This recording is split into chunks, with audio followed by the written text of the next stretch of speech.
O tempo é uma das coisas mais fundamentais e profundas da nossa realidade. Mas você sabe realmente o que é o tempo? É sobre isso que nós vamos falar agora. Seja lá o que agora significa. O que é o tempo? Essa é uma daquelas perguntas que você tem certeza de que sabe a resposta, até o dia que você tenta responder de fato. O tempo é uma noção bem intuitiva. A gente vivencia o tempo todo. Nossa vida está organizada em volta do tempo. Começa às 9, você combinou de encontrar alguém na próxima sexta, em janeiro tem aquela viagem de férias. Existe até um dia específico no ano em que os seus amigos concordam que você merece uma festa.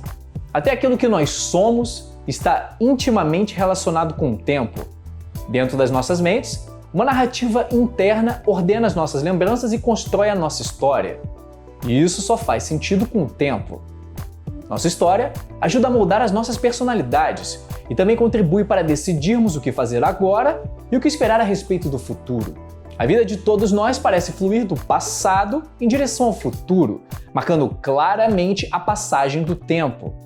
Na verdade, quando o assunto é o tempo, parece que estamos todos no mesmo barco.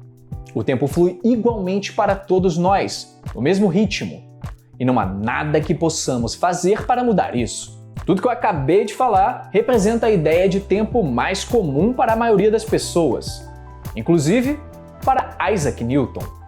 Em 1687, Newton publicou no Principia o conceito de tempo absoluto, um tempo que flui uniformemente do passado para o futuro, sem relação com nenhuma coisa externa. Junto com o espaço, esse tempo linear forma o palco inerte do universo onde os eventos simplesmente acontecem, e sem que eles influenciem o tempo de nenhuma forma. Você nasce, cresce, assiste esse canal, envelhece e morre, sem que a sua vida provoque qualquer diferença no andamento do tempo, que existe independentemente de você, ou de qualquer outra coisa no universo. O tempo de Newton é eterno e imutável. Ele sempre existiu e continuará a existir para sempre. É como se houvesse um relógio cósmico supremo que dita o andamento do tempo em todo o universo. Em outras palavras, o tempo é igual para todos, segundo Newton. E apesar de estarmos tão acostumados a pensar no tempo dessa maneira, e isso ser tão familiar para nós, a verdade é que o tempo absoluto não é algo realmente natural. Ele é uma abstração matemática introduzida por Newton de maneira completamente arbitrária em seu modelo do universo. E essa abstração está errada. Em 1905, um jovem de 26 anos, funcionário do escritório de patentes de Berna, na Suíça, submeteu um artigo científico para publicação. Ao terminar de ler a última página do artigo, o editor do periódico, ninguém menos que Max Planck, percebeu que a ordem estabelecida e aceita pela ciência havia sido simplesmente destruída. Estamos falando de Albert Einstein e sua teoria da relatividade. Apesar de ser cheia de conclusões muitas vezes estranhas, para dizer o mínimo, a verdade é que a teoria da relatividade parte de um conceito muito natural para definir o que é o tempo. Para Einstein, o tempo é aquilo que os relógios medem. Ele não deu uma opinião rebuscada e filosófica a respeito do que é o tempo, mas apenas uma definição concreta, prática e que mudou completamente a física. A teoria da relatividade nasceu a partir das experiências do século XIX que fracassaram ao tentar identificar o éter, o meio em que a luz supostamente deveria se propagar, já que ela é uma onda eletromagnética. Por conta do éter, a velocidade da luz não deveria ser a mesma em todos os referenciais, e no entanto, ela era. A velocidade da luz era constante e não dependia do observador. Todos mediam a mesma velocidade para a luz. Assim, fazia sentido para Einstein imaginar como seria a física não da perspectiva de um referencial especial e absoluto, e que ninguém sabia dizer exatamente qual era, mas sim sob a perspectiva individual de cada observador, de cada um de nós. Ao invés de imaginar um tempo universal, Einstein estava interessado em investigar como que cada observador mediria o tempo usando seu próprio relógio. Não tem nada mais natural do que isso. Einstein acabou com a ideia de um referencial absoluto, um misterioso observador privilegiado do universo. O que importava era o que cada um de nós media. Einstein se perguntou qual o significado de alguém dizer que o trem chegou às 7 horas? Isso significava, simplesmente, que a chegada do trem na plataforma e a marcação dos ponteiros do relógio do observador exatamente às 7 horas eram dois eventos simultâneos. Eles aconteciam ao mesmo tempo. A grande questão é: duas pessoas diferentes precisam concordar sempre em relação a dois eventos serem simultâneos? Ou seja, se um deles acha que dois eventos são simultâneos, o outro também deve achar essa mesma coisa? Se isso for verdade, então o tempo de Einstein seria tão absoluto quanto o tempo de Newton. Afinal, ele seria o mesmo para todos. Mas ele não é. E a única forma de ele não ser é existir uma maneira das pessoas discordarem em relação à simultaneidade. Vamos ver um exemplo dado pelo próprio Einstein. Para entendê-lo, é preciso que você saiba que a teoria da relatividade especial se baseia em dois postulados. Primeiro, a velocidade da luz no vácuo é a mesma para todos os observadores que estejam se movendo uns em relação aos outros de maneira uniforme, em velocidade constante. Segundo, todas as leis da natureza são as mesmas para todos os observadores em movimento relativo uniforme. A partir daí, Einstein pensou no seguinte: imagina um vagão de trem viajando a uma velocidade constante. Existe uma fonte de luz no centro do vagão e dois observadores, um no trem e outro parado fora dele. Ao acender a lâmpada do vagão, o observador interno vê a luz atingir as paredes simultaneamente, já que elas estão a uma mesma distância da fonte de luz e a velocidade da luz é a mesma nas duas direções. Para o observador externo, a velocidade da luz é a mesma que para o observador interno. É isso que diz o primeiro postulado da relatividade. Não importa que a fonte de luz esteja se movendo com um trem, esse movimento não influencia na velocidade da luz. Essa é uma diferença importante para a física clássica. Assim, como uma das paredes do trem está tentando fugir do sinal luminoso e a outra se aproxima dele, a parede que se afasta será atingida pela luz um pouco mais tarde do que a que se aproxima dele. Isso na perspectiva do observador externo. Em outras palavras, o observador interno vê as paredes se iluminarem de forma simultânea, mas o observador externo vê uma das paredes se iluminar antes da outra. Ou seja, eles discordam a respeito dos eventos serem considerados simultâneos. E isso é algo realmente incrível e estranho. O que é o presente? O presente é o conjunto das coisas que estão acontecendo agora, de maneira simultânea. O futuro é o que vem depois do presente e o passado é o que veio antes. A partir do momento em que a teoria da relatividade diz que duas pessoas diferentes podem discordar em dizer que dois eventos são simultâneos, isso significa que elas não podem mais viver o mesmo presente. E se elas discordam do que é o presente, também discordam do passado e do futuro. Algo que para mim é presente, para você é passado, ou sequer aconteceu ainda. Ou seja, o tempo, dividido em passado, presente e futuro, é apenas uma ilusão das nossas mentes. E isso não para por aí. Outra previsão da teoria da relatividade é que relógios em movimento atrasam. O que é um relógio? Ele é um dispositivo que realiza ciclos de movimentos regulares. Medimos o tempo contando o número de ciclos. O seu tic-tac. Qualquer coisa que atenda a esse critério é um relógio. O relógio conceitualmente mais simples que existe, e o menos prático de todos, é o relógio de luz. Ele consiste em dois espelhos paralelos com um único fóton aprisionado entre eles. O tic-tac desse relógio é a viagem de ida e volta do fóton.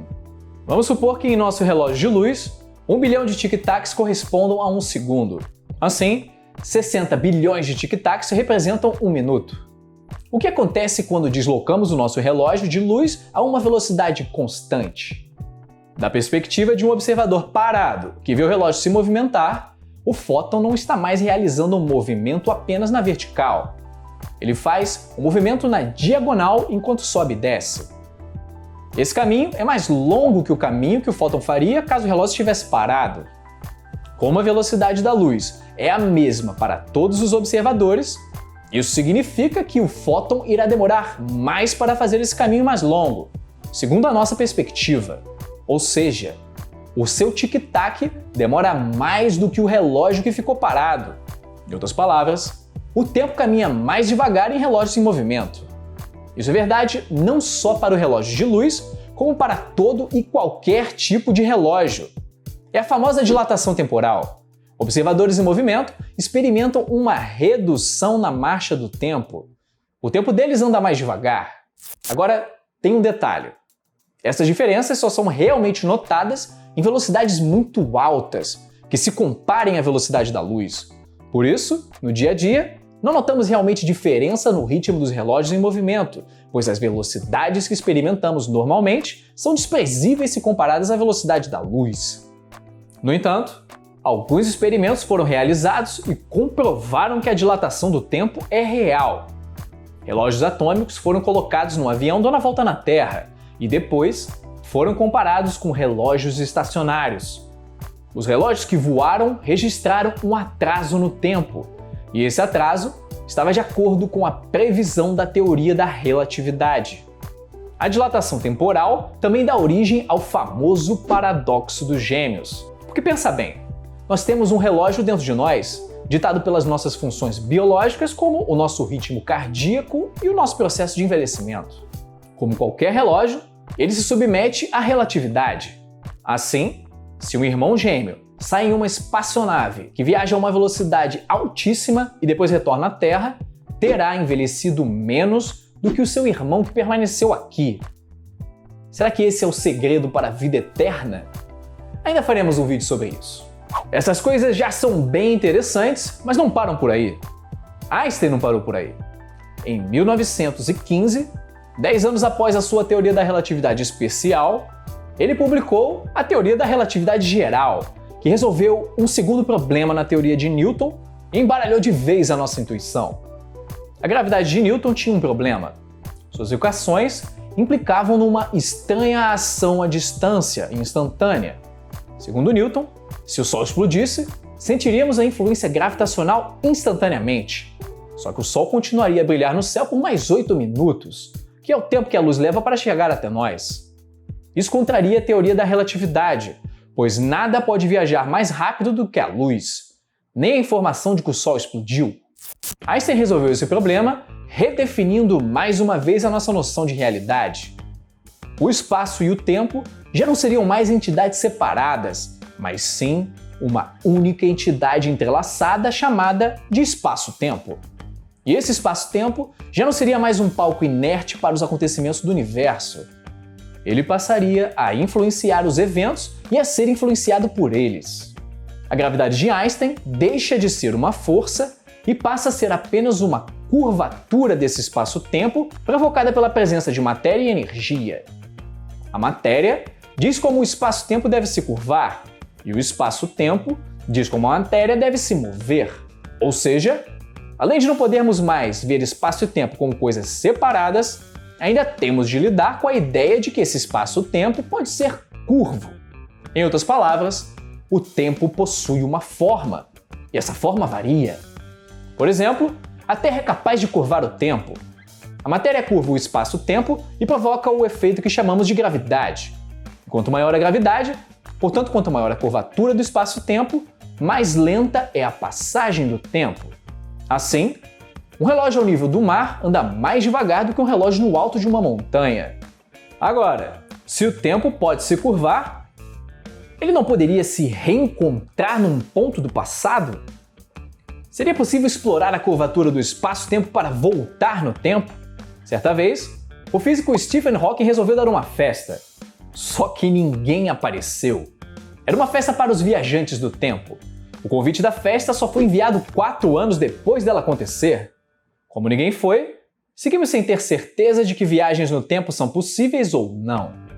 Tudo isso sobre o tempo pode parecer bem estranho, mas pense no seguinte: na relatividade geral, tempo e espaço não existem independentemente um do outro, nem do universo. Eles são definidos por medições dentro do universo, como o número de vibrações de cristal de quartzo em um relógio ou o comprimento de uma régua. Não há razão alguma para acreditarmos que eles se comportarão da maneira que nós gostaríamos. E a observação mostrou que um relógio em movimento muda mesmo de ritmo. No final das contas, Diante da teoria da relatividade, passado, presente e futuro são criações da nossa mente, que ordena as percepções dos nossos sentidos e constrói uma narrativa coerente. Quando seu amigo Michele Besso morreu, Einstein escreveu uma carta de condolências à família. Agora, ele partiu desse estranho mundo um pouco à frente de mim. Isso não significa nada. Pessoas como nós, que acreditam na física, sabem que a distinção entre passado, presente e futuro é uma teimosa e persistente ilusão. E ilusão é achar que dá para calcular o π com precisão usando apenas uma fita métrica. E esse é justamente o assunto desse vídeo aqui do lado, onde eu falo para você como o π foi calculado até trilhões de casas decimais, inclusive com uma caixa de fósforos. E logo abaixo tem também outro vídeo curioso. Foi um grande prazer fazer esse vídeo para você e até breve, se é que isso existe.